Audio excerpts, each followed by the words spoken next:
Hello. That is an awesome dress. Oh, thank Love you. that. I finally figured out how to do Comic-Con, like comfort and sitting and the wrinkles and flats between.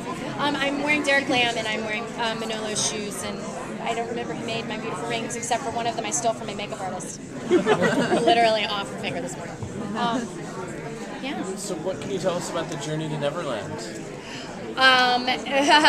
It is fraught with good intentions. I can tell you that our intended destination is reached, and I can tell you that we're going to have to put our egos aside, of course, and come together if we're not going to kill each other before we get there. Last season they showed you had a black spot on your heart. How much does that weigh on her soul in the new season? It's got it. I think this is Snow's. This is the cross she bears throughout the beginning of the season. I mean, I've only seen a couple of scripts, and I know very little of what's to come after the first couple of episodes. But I do know that she is going to have to, sort of like the characters are all going to have to come together. Snow herself is going to have to come together. She's going to have to reconcile these two very disparate ends of herself in order to be useful to anybody there, because she's torn in two at this point. And she's going to have to figure out what parts of Mary Margaret even she's going to hold on to, and what parts of Mary Margaret would actually drag her down. So to follow up that, are you saying that she's trying to figure out a way to exist in the middle, or is she still completely 100% like, I got to get the black spot on, I gotta be good? Well, I think last year it was for her about living in the middle, and I think this year it's about stepping it up and creating a new character. I mean, I don't mean as an actress, but I mean as Snow White. I think that she's realizing that living in the middle is. She thought it was going to be playing it safe, and instead it was disastrous. So it's more that she needs to change.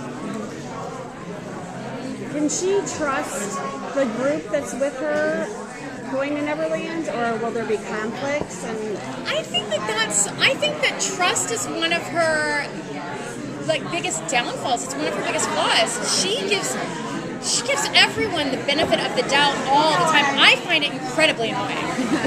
It's like, well, gee, isn't it a shocker that the queen lied to her again? Or, the only thing I do find interesting is that, in terms of that, is that she's endlessly right to trust Rumple, which I can't figure out as an actress, what it is that they have coming that is why he does always do right by them somehow, and Snow White is right to trust that he will.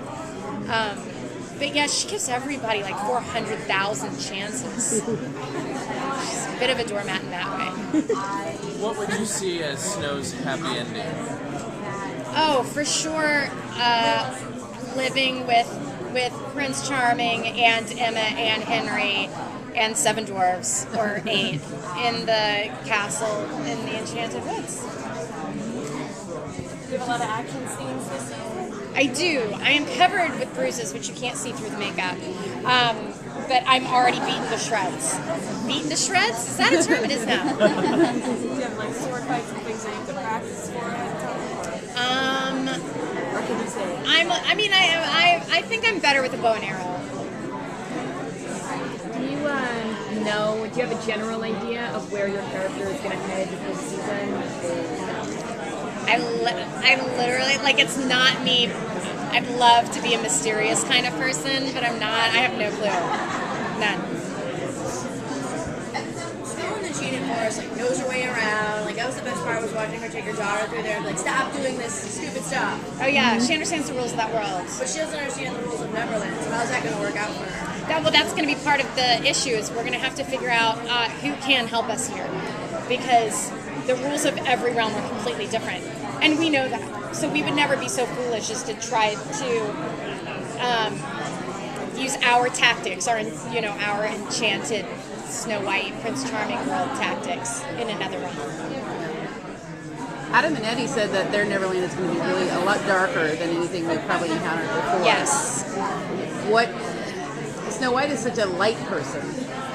How is that going to impact her? That's a good question.